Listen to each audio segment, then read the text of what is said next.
नमस्कार, आप देख रहे हैं बहुजन भारत न्यूज।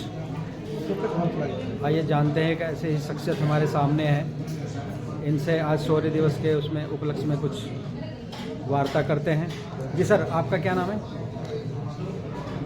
मेरा नाम लंकेश्वर बाबा, राष्ट्रीय प्रवक्ता, नेशनल भीम आर्मी। जी बताइए, अभी अमित शाह जी ने लोगों को मोक्ष का रास्ता बताया है, उसके बारे में क्या कहेंगे? मोक्ष का रास्ता, अरे कैसी बात है? मोक्ष अगर हम माने तो मोक्ष एक ऐसा पहलू है जो हो नहीं सकता।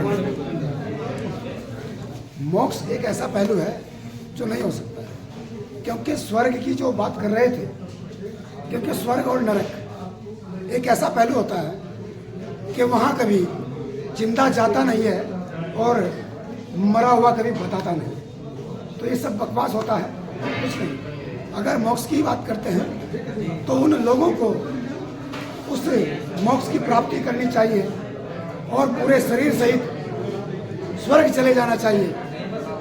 अगर वो बात करते हैं बाबा साहब की, वो कह रहे थे अंबेडकर अंबेडकर अंबेडकर, कि इससे ज़्यादा नाम कहीं भगवान का लिया होता तो स्वर्ग चले जाए। तो मैं उन लोगों से कहना चाहता हूँ, अमित शाह से, कि स्वर्ग की सीढ़ी आप देखिएगा। हमारे लिए स्वर्ग यहाँ इस देश के अंदर है, जो कॉन्स्टिट्यूशन के तहत हमें मिला है, जो बाबा साहब की बदौलत मिला है।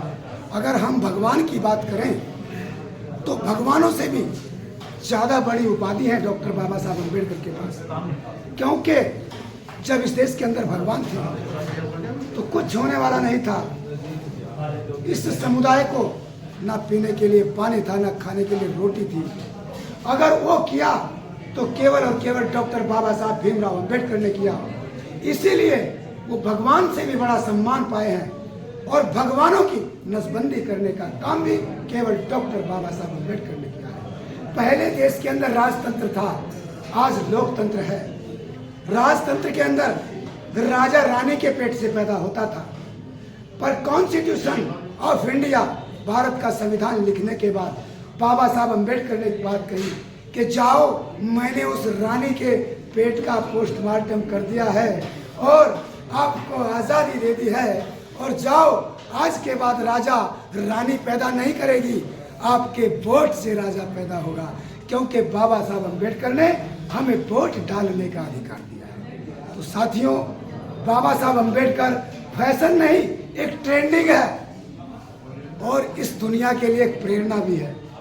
वो फैशन की बात कर रहे हैं ना, वो फैशन नहीं, इस दुनिया के लिए एक प्रेरणा भी है, क्योंकि बाबा साहब अम्बेडकर, वो कहा ना, भीम जैसा सूरज अगर निकला ना होता तो जीवन में यूं उजाला ना होता, मर गए होते यूं जुल्म सहते सहते, अगर माँ भीमा का लाल कहीं इस देश का रखवाला ना होता। तो इस देश के अंदर से अंग्रेज ना जा पाते अगर बाबा साहब अम्बेडकर इस देश को कॉन्स्टिट्यूशन ना देते। अमित शाह जी तो ये कह रहे हैं कि मैंने बाबा साहब का कोई अपमान नहीं किया, मेरे बयान को तोड़ मरोड़ के पेश किया गया है। वो तोड़ और मरोड़ के पेश नहीं किया गया है, शब्दों का खेल है। वो कहा ना, एक कहावत है कि शब्दे मारा गिर पड़ा, शब्दे छोटा राज, जिन जिन शब्द विवेक या उनके सर के भाग। शब्द तलवार होता है, शब्दों से बड़ी कोई मार नहीं होती है, क्योंकि लठ की जो मार होती है ना, वो साथ घाव भर सकता है, पर शब्दों की जो मार होती है उससे आपका घाव नहीं भर सकता है। उनके शब्दों में जो सच्चाई थी और कड़वाहट थी, वो एक कड़वाहट थी जो शब्दों में थी। शब्दों का जो कहने का तरीका था, अम्बेडकर अम्बेडकर अम्बेडकर। मैं पूछता हूँ अमित शाह से, तेरी औकात नहीं है अम्बेडकर अम्बेडकर बोलने की, क्योंकि इस देश का बाप है अम्बेडकर। इस देश के अंदर रहना होगा तो जय भीम कहना होगा, क्योंकि भारत का संविधान कहता है ये देश धर्मनिरपेक्ष देश है, इसका कोई राष्ट्रीय धर्म नहीं है। आज वो बागेश्वर धाम चिल्ला चिल्ला कर बोलता है हिंदू राष्ट्र हिंदू राष्ट्र। मैं पूछता हूँ, ये देश धर्मनिरपेक्ष देश है, कोई गांव हिंदुओं का नहीं, कोई शहर हिंदुओं का नहीं, कोई विशेष जाति भी हिंदू नहीं, कोई विशेष समुदाय भी हिंदू नहीं, तो किस बात के लिए हिंदू राष्ट्र बनाना चाहते हैं? वो 160 किलोमीटर की यात्रा में जो उसने ओरछा से छतरपुर चलाई, मैं कहता हूं बागेश्वर धाम आओ टक्कर में हमारे साथ। मैं हरिद्वार से पैदल चलकर 2000 किलोमीटर डॉक्टर बाबा साहब अम्बेडकर को पैदल जाकर 6 दिसंबर को श्रद्धांजलि देने का काम किया है।